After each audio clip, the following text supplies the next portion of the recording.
হরে কৃষ্ণ, রাধে রাধে বন্ধুরা, কেমন আছো সবাই? আশা করছি তোমরা যে যেখানে আছো সুস্থ আছো এবং ভালো আছো। গোবিন্দর কৃপায় আমিও খুব ভালো আছি। তো আজকের এই যে বেলার দিকে সেবাটা তোমাদের সঙ্গে শেয়ার করছি, এটা ছিল দুপুরের বেলা অন্নভোগের সেবা। তো যখন 12:30টার মতন বাজে তখন অন্নভোগ লাগিয়েছি। তার আগে কিন্তু স্নান-টানগুলো যেগুলো করিয়েছি গোপুসোনার, সেগুলো তোমাদের সঙ্গে শেয়ার করতে পারলাম না, কারণ আজ ছিল গোপুসোনা দিদিভাইয়ের এক্সাম। মানে আজকের পরীক্ষা যেহেতু, তার জন্য কিন্তু তাড়াহুড়ো করে আমাকে সমস্ত কিছু করতে হয়েছে।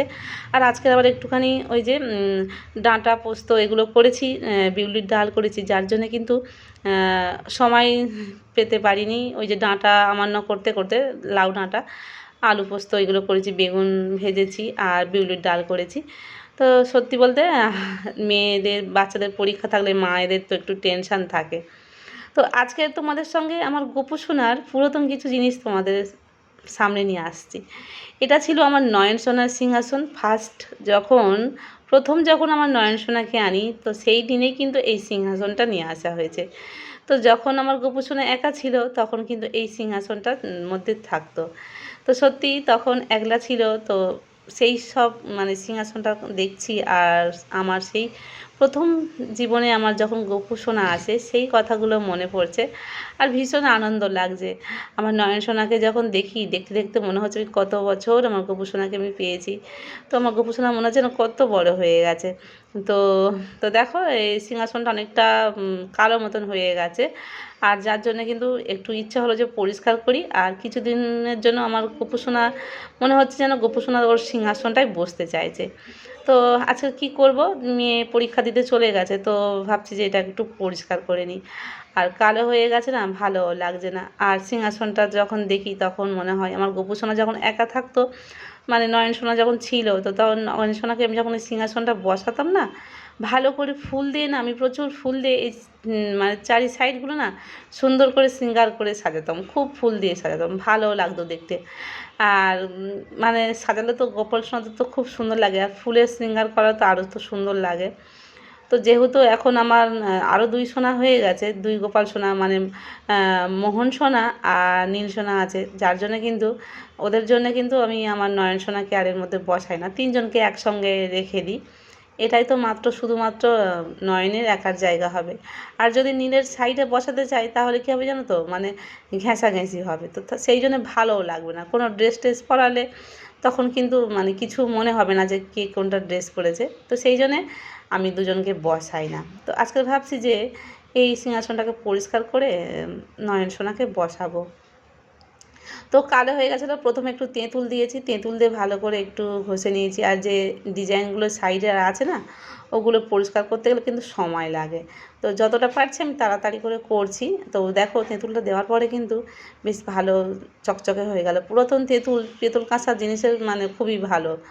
আর তার মধ্যে কিন্তু আমি দিয়ে দিচ্ছি এই যে প্রীতমবাড়ির যে পাউডার, এটা কিন্তু আরও সবথেকে বেটার। আমি আগে যখন গোপুসোনার থালা বাসন যখন পেতলের এগুলো মাজতাম, ছোটো ছোটো যখন থালা বাসন ছিল অনেকগুলো, তখন তাকে জানতাম না, তখন যে কটা ঠাকুর থাকতো, যে দেবদেবী থাকতো, তাদের সবারকে আলাদা আলাদা করে যেরকম আমাদের খাবার থালা থাকে সেরকম দিতাম, একটা করে জলের গ্লাস দিতাম। তখন সমস্ত কিছু আলাদাভাবে দিতাম, মনে হতো যে একজনকে বাদ দিয়ে আরেকজনকে কীভাবে খাওয়াবো, মানে একজন থাকবে তাকে না দিলে কী মনে হবে, এরকম ভাব নিয়ে থাকতাম। কিন্তু এখন থেকে যেখান থেকে ভক্তিপথে এসেছি জানতে পেরেছি যে গোবিন্দর সেবা হলে সব সেবাই মানে হয়, গোবিন্দর প্রসাদ সবাইকে দিতে হয়, মানে সবার প্রথমে আগে ভগবানের নিবেদন, তারপরে কিন্তু দেবদেবী, এই রকমভাবে পরস্পরের যেরকম গুরুদেব আমাদের এরকম নিবেদন করা হয়, তারপরে আমরা পাই প্রসাদ। আগে তো আর সেটা জানতাম না। আর আগে জানতাম যে একজনকে যদি সিংহাসনে রাখি আর একজনকে যদি দিই সেবা দিই, তাহলে আরেকজন হয়তো রাগ করবে। তখন তো আর ভগবান কী জিনিস বা ভগবান কী সেটা হয়তো আর বুঝতাম না। তো সেই জন্য বলছি, তখন কিন্তু ওই প্রীতমবাড়ি পাউডার আমি নিয়ে রেখে দিতাম, আর একটু করে থালা বাসনে পেতলের যে কাঁসার থালাগুলো যে মাজতাম না, ছোট ছোট যেটা বারকোস মতন টাইপের, ওই রকম, তো মাজলে কিন্তু সঙ্গে সঙ্গে ঝটপট পরিষ্কার হয়ে যেত। তো দেখো সামান্য একটু ঘষাঘষি করেছি, তারপরে কিন্তু একদম সিংহাসনটা কিন্তু চকচক করছে। তো আমি খুব বেশিক্ষণ ধরে আর মাজেনি, আর একটু বেশিক্ষণ ধরে ধরে মাজলে আরও সুন্দরভাবে পরিষ্কার হতো। তো দেখো মোটামুটি ভালোই পরিষ্কার হয়েছে। তো এটাকে একটু ভালো করে মুছে মাছে শুকনো করে একটু রেখে দিলাম। আর আরেকটা দেখো, যেহেতু আমার গোপুসোনার ঘরটা একটু ছাড় করে দেখেছো তো তোমরা, আগে একটা টেবিলের মধ্যে থাকতো, এখন কিন্তু একটু অন্যরকমভাবে রেখেছি। এগুলো কিন্তু আগে গোপুসোনার ঘরে সাজানো থাকতো, তো প্রায় 1 বছরের বেশি হয়ে গেছে। তো এগুলো একদম মোটে ধুইনি, আমি তো খুলে রেখে দিয়েছিলাম এরকম প্লাস্টিকের মধ্যে ভরে। তো ফুলগুলো যখন কিনেছিলাম, ওই যে প্লাস্টিকের যে পলিথিনের যে ফুলগুলো দেখতে পারলে, ওগুলো কিন্তু বলে দিয়েছিল যে সাবানে শ্যাম্পু জলে বা সাবান জলে ধুইলে কিন্তু মানে নোংরা হলে পরিষ্কার হয়ে যাবে। তো এগুলো কিন্তু বেশ উলের টাইপের আর পুঁতি দেওয়া আছে, এটা বেশি মনে হচ্ছে নোংরা হয়নি। কিন্তু যেহেতু পুঁতি গোল্ডেন কালার আছে না, বেশিক্ষণ জলে দিলে কিন্তু গোল্ডেন কালারটা উঠে যাবে। আর সাবান জলে দিতে মাত্র সঙ্গে সঙ্গে কিন্তু পরিষ্কার হয়ে গেছে। আর এটা নিয়ে এসেছিলাম আমি আমাদের এখানে যে বেশের মেলা হয়, বেশের মেলা থেকে আমি নিয়ে এসেছিলাম। এটা প্রায় 2 বছর মতন হতে যাচ্ছে। এই যে সামনে যে বেশ আসছে, হলে কিন্তু পুরো 2 বছর হবে। তো মোটামুটি বেশ ভালো আছে। তো আর এই যে প্লাস্টিকের ফুলগুলো, এগুলো 1 বছর মতন হয়ে গেছে। তো এগুলো জানি না কীরকম হবে, জলে আমি এখনও দিইনি। তবে কিন্তু দোকানদার বলে দিয়েছিল যে ধুইলে কিছু হবে না, কোনো অসুবিধা হবে না। কালারগুলো কিন্তু একটু ইয়ে মতন হয়ে গেছে, ডিসকালার হয়ে গেছে, রং উঠে গেছে। ফেলে দেওয়া যায়, কিন্তু আমি ভাবছি যে থাক, একটু ডেকোরেশন মতন করা থাকলে ভালো লাগে। তো জানি না জলে দেওয়ার পরে কেমন হবে। তো দেখা যাক, ধুয়ে টুয়ে যদি ভালো থাকে তবে একটু গোপুসোনার রুমে যেখানে থাকে সেখানে একটু সাজাবো। আর যদি না ভালো হয় তাহলে কিন্তু ফেলেই দেবো, আর কি করা যাবে। তো নষ্ট হয়ে গেলে তো কিছু করার নেই। আর দেখতে দেখতে কিন্তু প্রায় 1 বছরের তো বেশি হয়ে গেছে। সাজিয়ে থাকলে কিন্তু ভালো লাগে। তো এগুলো একটু দিলাম, রোদ্দুরটাও মোটামুটি আছে, জল শুদ্ধ কিন্তু আমি দিয়ে দিচ্ছি। আর এমনি জলের মধ্যে পড়ে কিন্তু নেতিয়ে গেছে। আর 2-1টা কিন্তু যেটা ওই যে পাপড়ি পাপড়ি মতন আছে, সেগুলো একটু ভুসি ভুসি মতন উঠছে। তো জানি না শুকনো হয়ে কেমন হবে। তো দেওয়া হয়ে গেছে। আর এবার আমি চলে আসলাম আমার নয়নসোনাকে একটু সাজাবো, তার আগে কিন্তু সিংহাসনটা বসালাম দেখো। তো এখানে বসিয়েছি। তো আর নীলকে কিন্তু আমার যে বড় কাঠের সিংহাসন আছে ওখানে বসিয়েছি।